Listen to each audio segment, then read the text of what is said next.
या वर्षाअखेर एस.टी. आर्थिकदृष्ट्या सुदृढ होईल असा विश्वास परिवहन मंत्री प्रताप सरनाईक यांनी व्यक्त केला आहे. आर्थिक तुटीचा सामना करणाऱ्या महाराष्ट्र राज्य परिवहन महामंडळाला उभारी देण्यासाठी यंदा 8,300 नवीन बसेस ताफ्यात दाखल करणार असल्याची माहिती परिवहन मंत्री श्री प्रताप सरनाईक यांनी दिली आहे.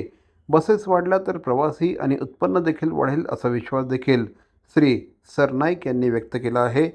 कोविडपूर्वी 18-19 हजार बसेस आणि 66 लाख प्रवासी होते. सध्या सुमारे 12,600 बसेस आणि 50 लाख प्रवासी आहेत.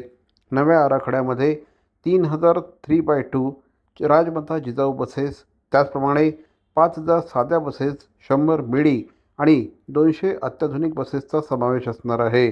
दररोज 1 ते 1.5 कोटींची तूट भरून काढत 70 ते 75 लाख प्रवासी वाहतुकीचं लक्ष्य गाठण्याचा महामंडळाचा मानस असून वर्षाखेर एस.टी. आर्थिकदृष्ट्या सुदृढ होईल असा विश्वास देखील परिवहन मंत्री श्री प्रताप सरनाईक यांनी व्यक्त केला आहे.